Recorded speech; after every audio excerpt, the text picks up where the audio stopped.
CC footage প্রকাশ্যে এলেও সেদিন তাণ্ডবের ঘটনায় একজনকেও এখনো পর্যন্ত গ্রেফতার করতে পারল না পুলিশ। 85 ঘন্টা পেরিয়ে গিয়েছে যাদবপুর কাণ্ডে হামলার পর, কিন্তু এখনো পর্যন্ত গ্রেফতারি শূন্য। বিশ্ববিদ্যালয়ে ঢুকে বহিরাগতদের হামলার ঘটনায় অধরা দুষ্কৃতীরা। 3 দিন পেরিয়ে গেল, বিশ্ববিদ্যালয়ের অভিযোগ দায়ের করতেই 37 ঘন্টা পেরিয়ে গিয়েছে। প্রকাশ্যে এসেছে সিসি ফুটেজ, কিন্তু কারা হামলা চালালো এখনো পর্যন্ত একজনকেও গ্রেফতার করতে পারেনি পুলিশ।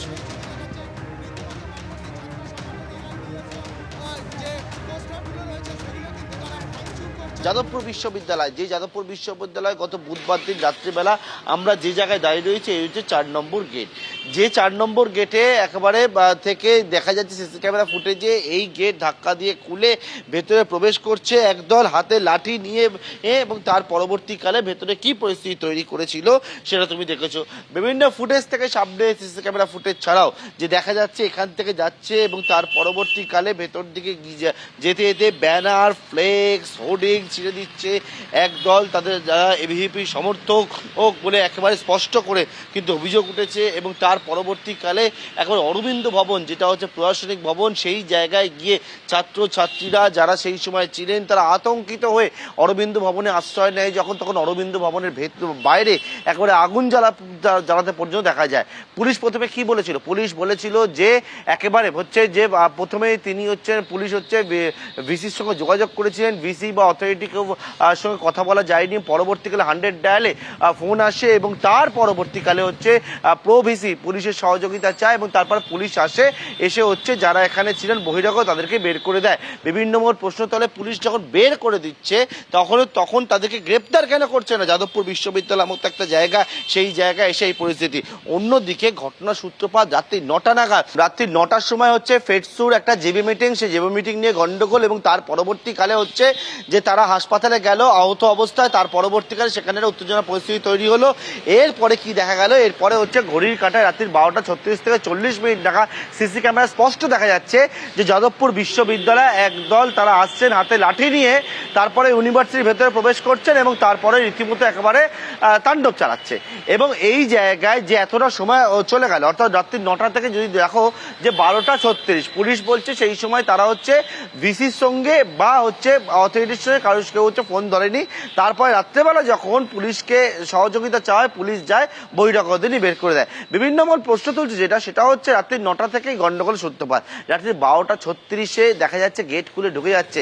তাহলে পুলিশ প্রথম অবস্থায় এই যে 4 নম্বর গেট রয়েছে এই গেটেতেই যারা আসছেন হাতে লাঠি নিয়ে তাদেরকে কেন আটকে দিল না, এই প্রশ্নটাই কিন্তু বিভিন্ন মহলে তারা কিন্তু তুলছে। যারা যাদবপুর বিশ্ববিদ্যালয়ের ছাত্রছাত্রী, অধ্যাপক, তারা এই প্রশ্নটা তুলছে।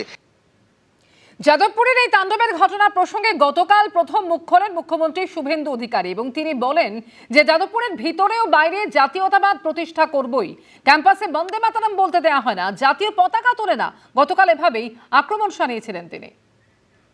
যাদবপুরে জানেন বন্দে মাতরম বলতে দেওয়া হয় না, যাদবপুরে জানেন জাতীয় পতাকা ওঠে না, যাদবপুরে জানেন শিক্ষা দপ্তরকে ঢুকতে দেওয়া হয় না, যাদবপুরে জানেন সিসিটিভি লাগাতে দেওয়া হয় না।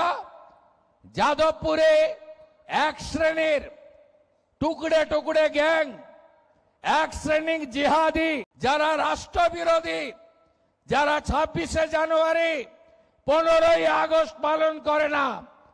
এই সরকার ডক্টর শ্যামাপ্রসাদ মুখার্জির স্বপ্ন নিয়ে এসেছে, তার স্বপ্নকে পূরণ করার জন্য এসেছে। এখানে রাষ্ট্রবাদ, এখানে ভারতীয় সংস্কৃতি, এখানে সনাতন সংস্কৃতি, এর সঙ্গে কোনো সমঝোতা আমরা করব না।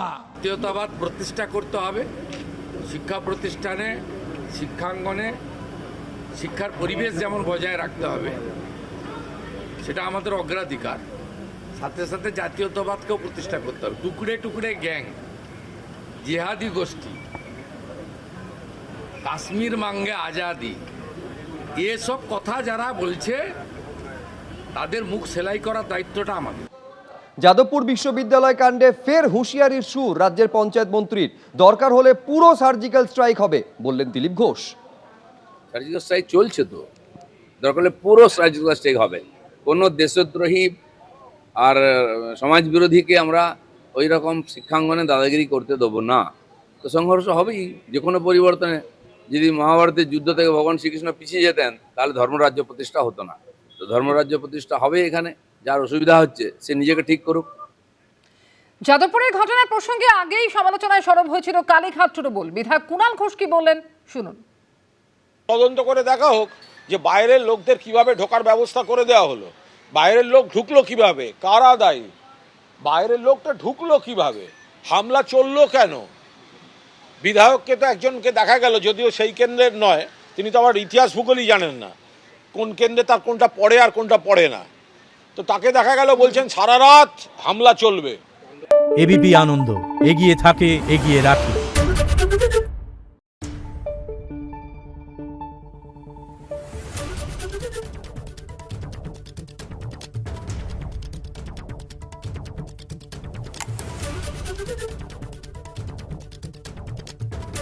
Thank you.